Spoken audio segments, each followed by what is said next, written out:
Hello everyone, I'm Ronan and welcome back to another Baldur's Gate 3 video. This is a follow-up to my previous tier video. Now that the game is actually out and we can all experience it, my old tier list video is outdated and I do feel like I need to make a new one. RP wise, it doesn't matter what race you play, there are dialogue options for every single race in Act 1 and onward. Act 2 I think has some of the other races more in depth than Act 1.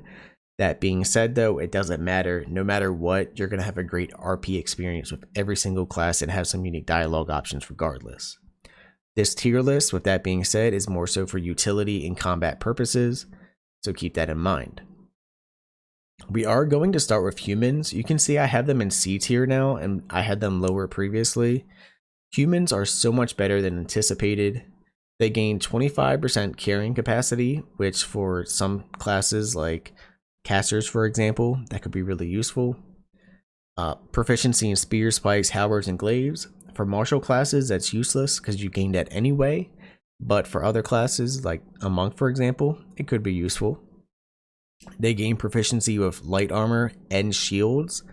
That's really useful for casters. That way you can bump your AC up. And they gain a skill choice of whatever skill they want to be proficient in. I would go with perception because perception has high value no matter what class you play, and they get to choose. If you're a class that already has that, you can choose something else, but if you're a class that normally doesn't get perception, well, now you can. So at the bare minimum, they are C tier. Depending on how you build, they could be B or A in my opinion. Okay, so next on our tier list is going to be the gnomes. I think gnomes have a good place for some people. I personally find that their lower movement speed hinders them and stops them from being A or S tier. However, some people may think there are other things they receive could put them up higher in the list. So to start, no matter what, you gain gnome cunning, advantage on intelligence, wisdom, and charisma saving throws. That is really high value. And if you combine that with some other classes, you could have advantage on almost every single saving throw. But if you're a class that already receives 2 out of those 3, it's low value. So keep that in mind.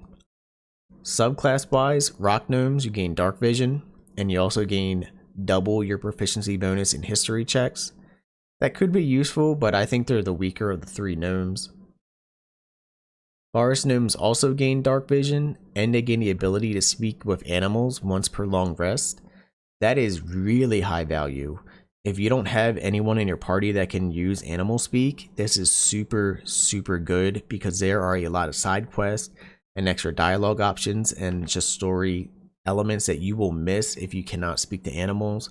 So I had that really high up on the list of like high value. And then you have deep gnomes. Deep gnomes gain superior dark vision, so it's better than the other dark vision, and they gain advantage on stealth checks. This could be useful for some classes, but that being said, if you're a class that's not going to stealth anyway, it's kind of useless.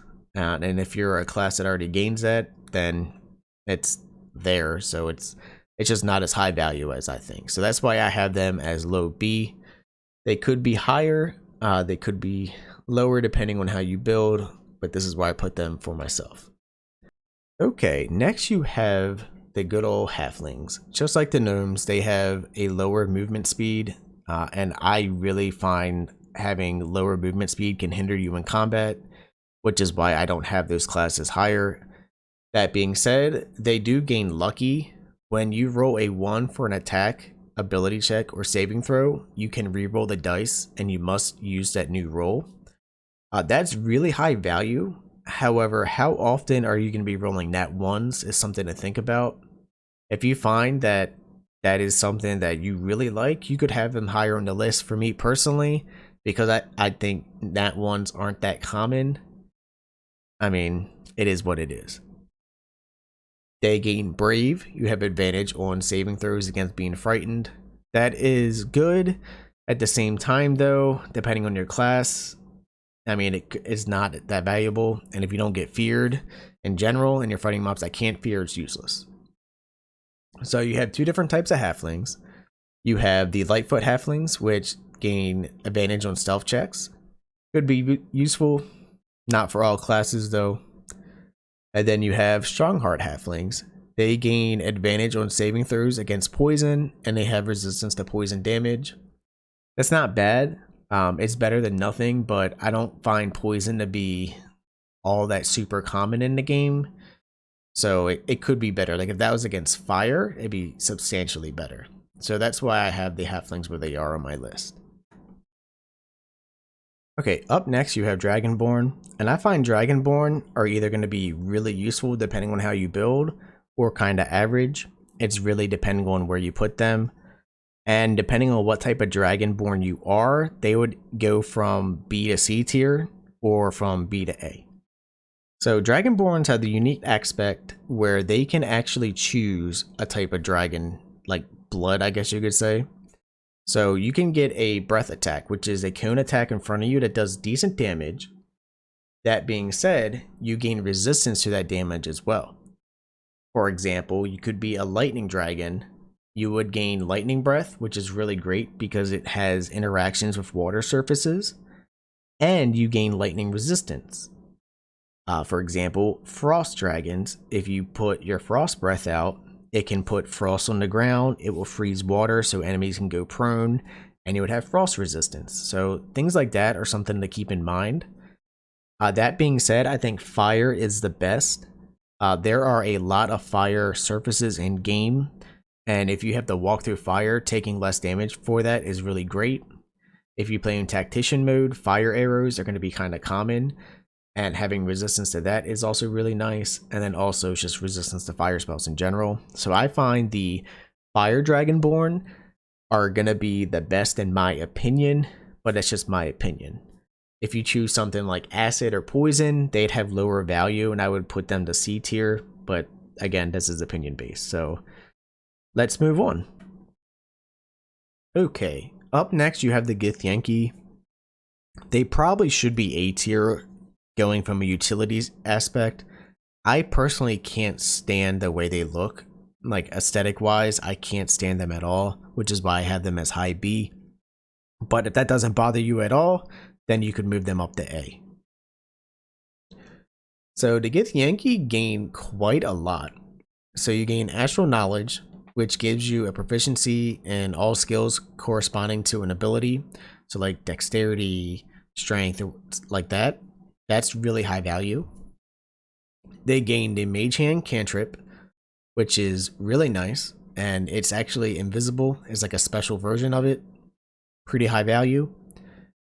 They gained the jump spell at level 1, which is really nice for movement, and they gain Misty Step at a level 2 spell at character level 5. Misty Step is huge. It's really, really powerful. And not all classes gain access to that, especially martial classes. So that can be super useful, especially if you're like a fighter, for example, and you normally wouldn't have spells unless you go Eldritch Knight, so gaining that's super good. And they also gain proficiency in light armor, medium armor, short swords, long swords, and great swords. So they bring a lot to the table, and like I mentioned, they probably should be A tier, but I hate the way they look, which is why I put them in B. Okay, next on my list you have the half-orcs, and I would like to just point out the A tier list is going to be subjective to what you find valuable. You can enter like all 4 of these up here, you can move them how you want depending on what you find to be high value. Half-orcs, they gain dark vision, which is nice to have. You gain menacing, so you are proficient in intimidation skills, which is nice to have if you're going more so for like an evil playthrough. And if you lack charisma, that could be useful. You gain relentless endurance, which is just get out of free jail card. It's so good. If normally you would have a hit that brings you to 0, you instead live at 1 HP. That is really, really good. If you're already low and you don't have a chance to heal, I mean, you can take another attack. It's super good. If you're a pro at this game and you never get the low HP, which I doubt will ever happen, it's going to happen eventually, then that probably won't be high value to you. I think it's really good though. And they gain savage attacks. This is going to be specific for crit builds. If you are a crit build, when you crit with a melee weapon, you get to roll the dice again to add even more damage. So if you're like a champion fighter subclass, maybe you go barbarian with that as well. Like, oh man. Phew, your crits are gonna hit hard. So because of that, I had them at low A. You could argue they could be B and actually behind Githyanki, but again, I hate the way the Githyanki look, and I think half-orcs look really good in this game. Okay, so now you actually have a race that is going to have the lower movement speed that I still consider to be at least A tier, and that's going to be the Dwarves. I underestimated the Dwarves and did not realize how good they could actually be.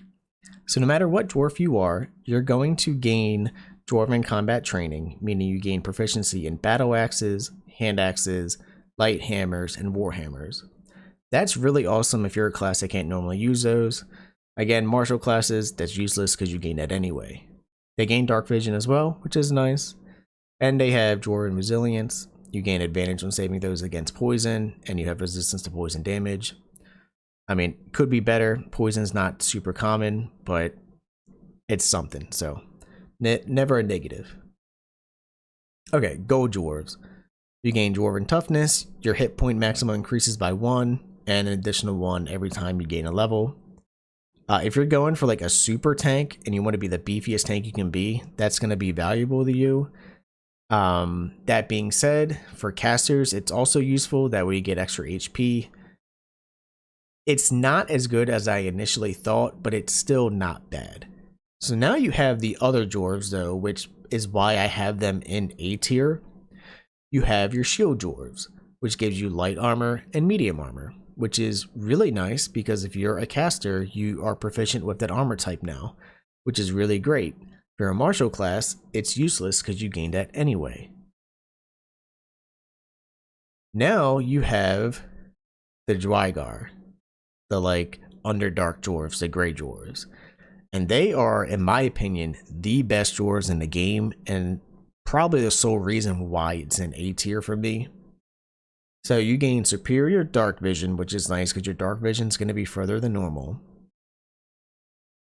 They gain advantage on saving throws against illusions, as well as being charmed or paralyzed. Pretty useful. Niche, but useful.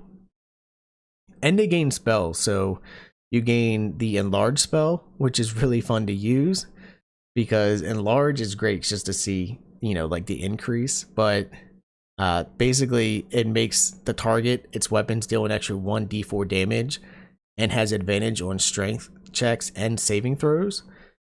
That could be really useful, and I find it to be really fun to use. It is a concentration spell, so keep that in mind. And they gain invisibility, which is really, really nice because it's literally what it sounds like. You can go invisible, and that is really great if you need to sneak around, get out. You know, it's high value to me.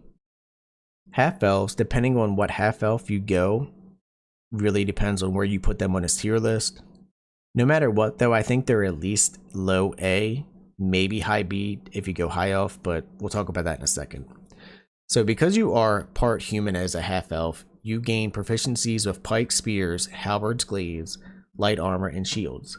So everything we talked about for the human part applies here. They gain dark vision, and they gain Fey ancestry.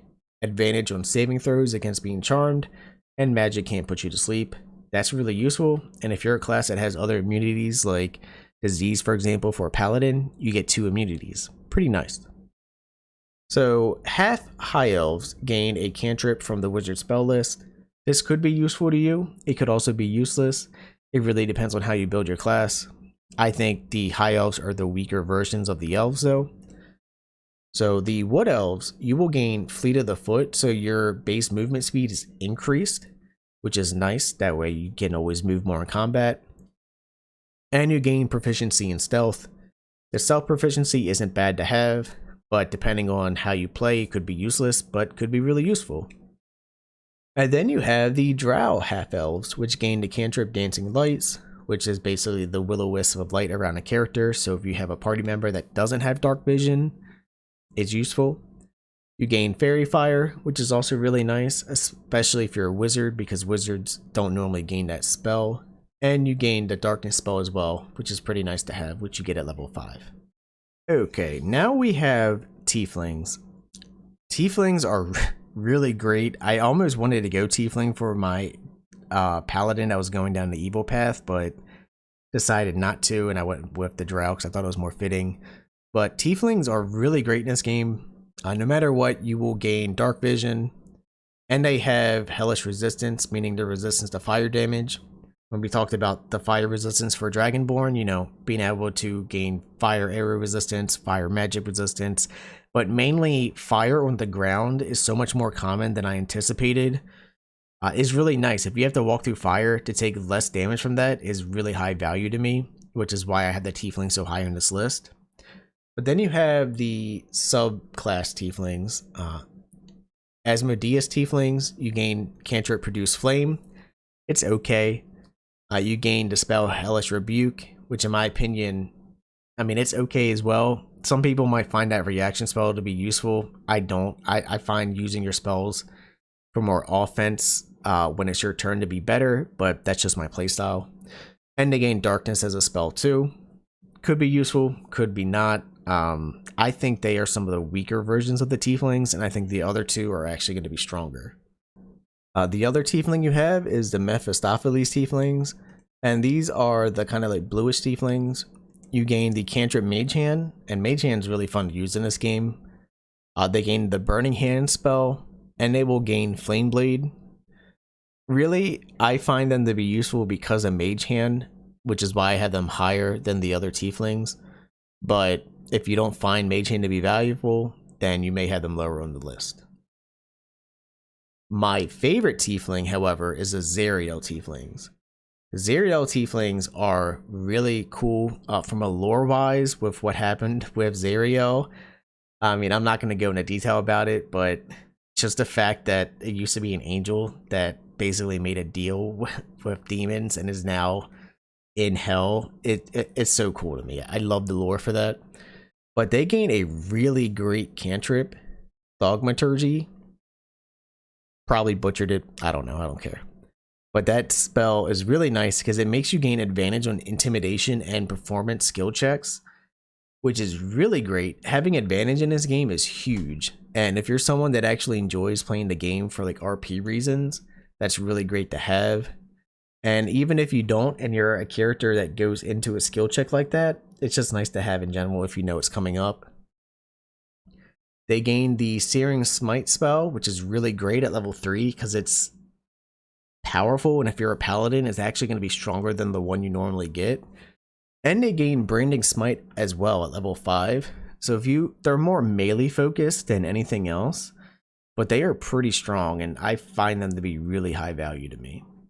Again, mentioned, pretty much everything in A can be interchanged depending on what you find to be high value and how you build your character. But now we're moving on to S, and I think S, for example, the two pure elves shouldn't be argued all that much. You probably could, but I find no matter what, S tier is just the elf tier. So let's start with the elves. So the high elves and wood elves is what we're talking here. Drow are considered their own elf race in this game. So the elves, you have longsword, short sword, longbow, and shortbow proficiencies, dark vision, Fey ancestry that we talked about earlier with the saving throws against charm, and immunity to sleep, and they gain keen senses, giving them proficiency in perception. As stated before, perception is high value no matter what class you play, unless you already choose that in your class, but having perception is just really, really great. So I find that to be exceptionally awesome. In combination with everything else that they have, yeah, they're pretty strong.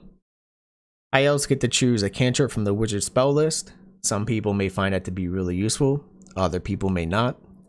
And then you have wood elves that gain the increased movement speed, so they have more movement in combat. And they gain proficiency in stealth. So wood elves wood elves could be the best race in the game depending on how you play. They're really, really strong. Following them, you have Drow, which I am biased for because they are personally my favorite race in the game. But the Drow gain proficiencies in rapiers, short swords, and hand crossbows. They gain superior dark vision, so their dark vision is even stronger. Again, Fey Ancestry for their saving throws against being charmed, and magic can't put you to sleep. Keen senses, so they gain that perception skill as well. And they gain the Drow magic that we talked about before, so you get the Fairy Fire, which is really nice. The Darkness spell, which could be good. And then the cantrip for lights if you need it. And this is my tier list. Again, you could move these around depending on how you build your character. I know Githyanki probably should be A, but I am putting them B for reasons mentioned before. Dragonborn, you know, depending how you build, could be stronger. You know, Dwarves, Orcs, we all talked about that. It's really a personal choice of how you build your character, but I think this is a generalized thing for what most people would agree with, but you could argue with me down in the comments, and I would love to hear how you build your characters and why you think some races are better than others. I will have build videos coming out specifically for like what race for certain builds and things like that. It's going to be really fun. My Oathbreaker is turning out to be such a monster, but I want to save his build for when you get the max level because it just it goes off the rails with damage. But yeah, I will have plenty more content coming soon, so hopefully you subscribe if you enjoy my stuff. And yeah, thank you for watching. See you next time. Bye-bye.